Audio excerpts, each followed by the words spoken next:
দেয়। স্লাইম হওয়ার কারণে সাতোরু কিছু দেখতেও পায় না এবং কথাও বলতে পারে না, কিন্তু ওই জিনিসটা সাতোরুর সাথে টেলিপ্যাথির মাধ্যমে কথা বলে। তখন ওই জিনিসটা সাতোরুকে বলে, তুমি আমাকে ইগনোর করছো, তোমার কি মরার ইচ্ছা আছে নাকি? সাতোরু বলে, আমি দুঃখিত, আমার কাছে মুখ এবং চোখ নেই, এই জন্য আমি কিছুই করতে পারছি না। এতে জিনিসটা বলে, আমি তোমাকে দেখার শক্তি দিতে পারি, কিন্তু এর আগে আমার কিছু শর্ত আছে। প্রথম শর্ত হলো দেখার ক্ষমতা ফিরে আসার পরে আমাকে দেখে ভয় পাবে না। দ্বিতীয় শর্ত, তুমি আবারও আমার সাথে দেখা করতে আসবে। সাতোরুর জন্য এই শর্তগুলো খুবই সিম্পল ছিল। এতে জিনিসটা বলে যে আমি 300 বছর ধরে এই গুহায় থেকে বোর হয়ে গেছি, এই জন্যই আর কি। এতে সাতোরু রাজি হয়ে যায়। জিনিসটা বলে, একটা এবিলিটি আছে যেটাকে ম্যাজিক সেন্স বলা হয়, তুমি কি সেটা ব্যবহার করতে পারো? এটাতে তাকে তার আশেপাশে থাকা ম্যাজিক হিলসকে সেন্স করতে হবে, তাহলে সে সবকিছু পরিষ্কার ভাবে দেখতে পারবে। তখন সাতোরু ম্যাজিক সেন্সের ব্যবহার করে তার আশেপাশের জিনিসগুলোকে সেন্স করার চেষ্টা করে। এতে সে নতুন একটা এবিলিটি আনলক করে যেটার নাম হলো ম্যাজিক সেন্স। আর এই ম্যাজিক সেন্সের ব্যবহার করে সে সবকিছু দেখতে পারছিল। সাতোরু প্রথমে নিজের চেহারা পানিতে দেখে কনফার্ম হয় যে সে একটা স্লাইম। তারপর সাতোরু যে জিনিসটার সাথে কথা বলছিল সেটাকে দেখে ভয় পেয়ে যায়, কারণ সেটা একটা বিশাল ড্রাগন ছিল।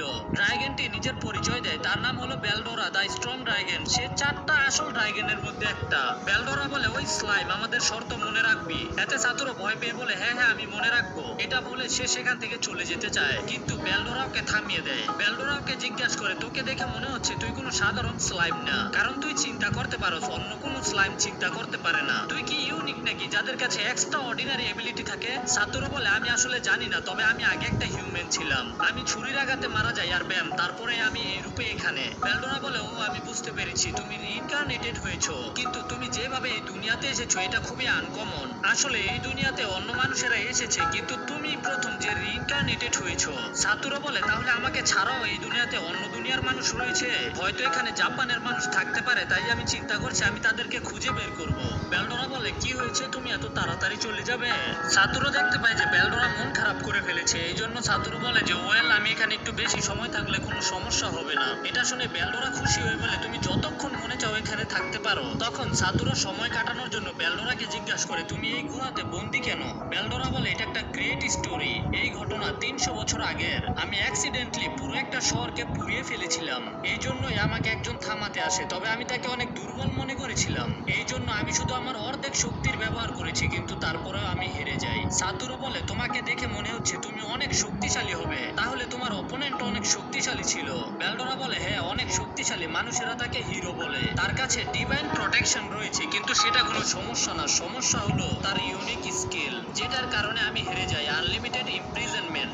সে আমাকে আনলিমিটেড ইমপ্রিজনমেন্টের মাধ্যমে আমাকে এখানে সিল করে দেয়। তারপর বেলডোরা ওই হিরোর সম্পর্কে বলে, ওই হিরোকে অন্য দুনিয়া থেকে এই দুনিয়াতে সামান করে আনা হয়েছে, আর এই সামান করার জন্য 30 জন জাদুকর মিলে একটা রিচুয়াল করে, যেটাতে কয়েকদিন সময় লাগে। এটা শুনে সাতোরু এক্সাইটেড হয়ে যায়, কারণ এই দুনিয়াতে জাদুকর রয়েছে। কিন্তু তখন বেলডোরা বলে, তারা মানুষকে সামান করে তাদেরকে অস্ত্রের মতো ব্যবহার করে। তারা মানুষকে সামান করার সাথে সাথে তার সোলের মধ্যে একটা অভিশাপ দিয়ে দেয়, যাতে তারা কখনো তাদের আদেশ অমান্য না করতে পারে। এটা শুনে সাতোরু বলে, এটা তো একদমই ঠিক না। বেলডোরা বলে, আমি জানি না তোমার দুনিয়া কেমন ছিল, কিন্তু এই দুনিয়াতে সবচেয়ে মূল্যবান হলো বেঁচে থাকা। সাতোরু জিজ্ঞাসা করে, তাহলে ওই হিরো তোমাকে সিল করার পরে থেকে তুমি এই গুহাতেই আটকে আছো? বেলডোরা বলে, হ্যাঁ আমি খুবই বোর হয়ে গেছি। সাতোরু বলে, আমি ভেবেছিলাম আমি শুধু একা, কারণ আমার গার্লফ্রেন্ড নেই, কিন্তু তুমি তো দেখি এখানে 300 বছর ধরে আটকে আছো। তখন সাতোরু বেলডোরাকে বলে, হেই কি হবে যদি আমি আর তুমি বন্ধু হই? এতে প্রথমে বেলডোরা বলে, তুমি কি মনে করেছো আমি তোমার মতো একটা সাধারণ স্লাইমের সাথে বন্ধুত্ব করব? কিন্তু পরে নিজে নিজেই রাজি হয়ে যায়, কারণ বেলডোরা একা থাকতে চায় না। আর এইভাবে একজন 37 বছরের লোক মারা গিয়ে একটা স্লাইম হয়ে রিইনকার্নেটেড হয়, আর সুপার স্ট্রং ড্রাগনের সাথে বন্ধুত্ব করে। তারপর আসল দুনিয়া দেখানো হয়, যেখানে টোমুরা সাতোরুর পুরো কম্পিউটারকে পানিতে ফেলে দেয়, আর বলে যে ওর যদি কখনো ছেলে সন্তান হয় তাহলে সাতোরুর নামে নামকরণ করবে। এর সাথেই প্রথম এপিসোড শেষ হয়ে যায়। দ্বিতীয় এপিসোডের শুরুতে সাতোরু বেলডোরাকে বলে, তাহলে এখন আমরা কি করব? এখন যেহেতু তুমি আমার বন্ধু, আমার খারাপ লাগছে, আমার বন্ধুকে বন্দি থাকতে হবে। বেলডোরা একটা কিউট ফ্রেজ বানিয়ে বলে, তাহলে যদি তোমার কাছে কোনো আইডিয়া থাকে আমি শুনতে রাজি আছি, কারণ হতে পারে আমি যদি এইভাবে থাকি তাহলে আর মাত্র 100 বছর বেঁচে থাকবো। আসলে এই ব্যারিয়ারের কারণে বেলডোরার ম্যাজিক হিলস লিক হয়ে বের বের হয়ে যাচ্ছে। এই কারণেই তো গুহার ভিতরে এত মূল্যবান ঘাস এবং মিনারেল রয়েছে। তখন সাতুরো গ্রেট সেজকে বেলডোরার ব্যারিয়ার অ্যানালাইজ করতে বলে, কিন্তু সেটা ফেল হয়ে যায়। সাতুরো গ্রেট সেজকে এর একটা কোনো সমাধান বের করতে বলে। তখন গ্রেট সেজ একটা সমাধান দেয়, এই ব্যারিয়ারকে একসাথে ভিতর এবং বাহির থেকে অ্যানালাইজ করতে হবে। বেলডোরা বলে আমি ভিতর থেকে অ্যানালাইজ করতে পারবো না, কারণ হিরো আমার এবিলিটিকেও সিল করে রেখেছে। এই জন্য সাতুরো বলে তাহলে আমাকে ডাটা দাও, আমি অ্যানালাইজ করে নিব। বেলডোরা বলে এত অনেক সময় লাগবে, যেটা একটা সমস্যা, কারণ সাতুরো নিজের দুনিয়ার মানুষদের খুঁজতে যাওয়ার পরিকল্পনা করছে।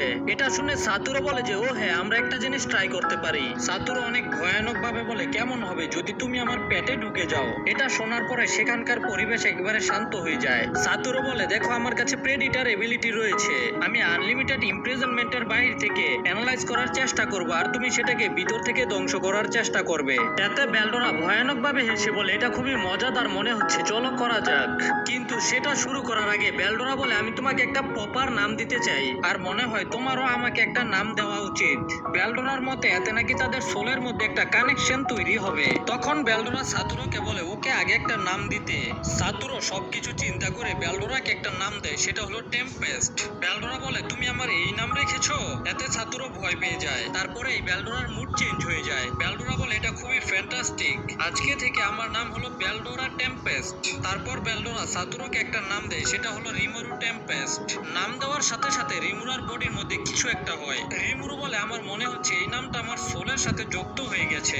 এরপরে রিমুরু নিজের ইউনিক স্কিলের ব্যবহার করে বেলডোরার আনলিমিটেড ইমপ্রিজনমেন্টকে নিজের পেটের ভিতরে ঢুকিয়ে ফেলে। আর বেলডোরার এইভাবে গায়েব হয়ে যাওয়ার খবর বাতাসের আগে আশেপাশের রাজ্যে ছড়িয়ে পড়ে, কারণ বেলডোরা একটা ক্যাটাস্ট্রফি লেভেল মনস্টার। আর এখন যেহেতু বেলডোরা গায়েব হয়ে গেছে, বেলডোরা যে জঙ্গলে ছিল জুরা ফরেস্ট, সেটাকে অন্য রাজারা দখল করতে চাইবে। তাই ব্লুমেন রাজ্যের গিল্ড ফরেস্টে ইনভেস্টিগেশন করার সিদ্ধান্ত নেয়। এদিকে রিমুরু গুহা থেকে বের হওয়ার সময় সামনে যা যা পাচ্ছিল সেগুলো খেয়ে নিজের এবিলিটি বাড়াতে থাকে। তাছাড়া যাওয়ার সময় একটা সাপ, টিকটিকি, মাকড়সা, কলাবাদুর মেরে সেগুলোকে খেয়ে নিজের এবিলিটিকে আনলক করে। এর মধ্যে রিমুরু কথা বলাও শিখে যায়। রিমুরু শেষ পর্যন্ত কয়েক সপ্তাহ গুহার ভিতরে ঘোরাঘুরি করার পরে একটা বড় দরজার সামনে চলে আসে। রিমুরু চিন্তা করে এখন আমি এই দরজা খুলবো কিভাবে, নাকি এটাকে ধ্বংস করে ফেলবো। ঠিক তখন তিনজন লোক বাহির থেকে দরজা খুলে গুহার ভিতরে ঢুকে। তারা রিমুরুকে দেখে ফেলার আগে রিমুরু লুকিয়ে পড়ে। তারা কি কথা বলছিল সেগুলো রিমুরু ম্যাজিক সেন্সের কারণে বুঝতে পারছিল। তাছাড়া গ্রেট সেজ বলে রিমুরু তাদের ভাষায়ও কথা বলতে পারবে।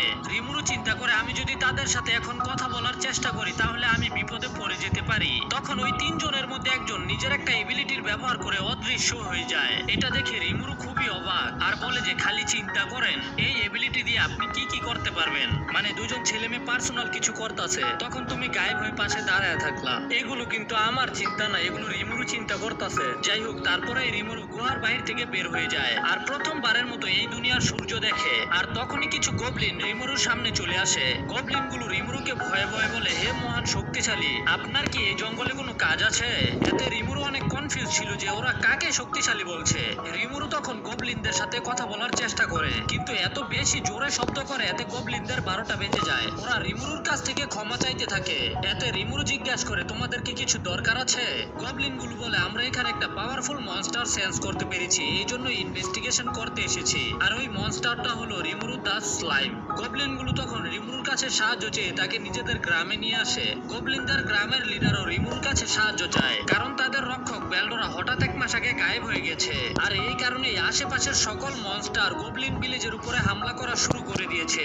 গবলিনদের লিডার বলে তারা লড়াই করতে পারতো, কিন্তু তারা সংখ্যায় অনেক কম। রিমুরু বলে আমি শুধুমাত্র একটা স্লাইম, আমি তোমাদেরকে কিভাবে সাহায্য করব? গ্রামের লিডার বলে এটা হতেই পারে না, সাধারণ একটা স্লাইম এত শক্তিশালী অরা রিলিজ করবে, তার মানে হলো আপনি অনেক শক্তিশালী। তখন রিমুরু নিজের শক্তির অরা দেখার চেষ্টা করে, যেটা দেখে রিমুরু নিজেই ভয় পেয়ে যায়। এতে রিমুরু বুঝতে পারে যে এই জন্যই গবলিনরা ওকে এত বেশি ভয় পাচ্ছিল।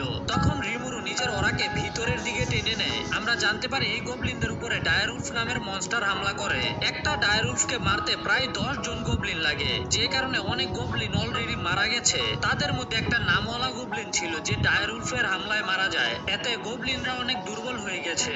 ডায়ার উলফেরা সংখ্যায় প্রায় 100 জন, তবে সকল গবলিন মিলিয়ে রয়েছে 60 জন যারা এখনো লড়াই করতে পারবে। তখন রিমুরু গবলিনদের সাহায্য করার সিদ্ধান্ত নেয়। তবে এর আগে রিমুরু জিজ্ঞাসা করে, আমি তোমাদেরকে সাহায্য করব, কিন্তু এতে আমি কি পাবো? তোমাদের কাছে এমন কিছু না কিছু তো আছে যেটা তুমি আমাকে দিতে পারবে। রিমারু বলে যে এমন না যে আমি তোমাদের কাছ থেকে কিছু চাইছি, কিন্তু যদি তুমি আমাকে কিছু দিতে পারো তাহলে ভালো হতো। এতে গবলিনদের লিডার বলে, আমি আপনাকে আমাদের লয়্যালটি দিতে পারি। এটা বলে গবলিনদের লিডার রিমুরুর কাছে মিনতি করতে থাকে ওদেরকে সাহায্য করার জন্য।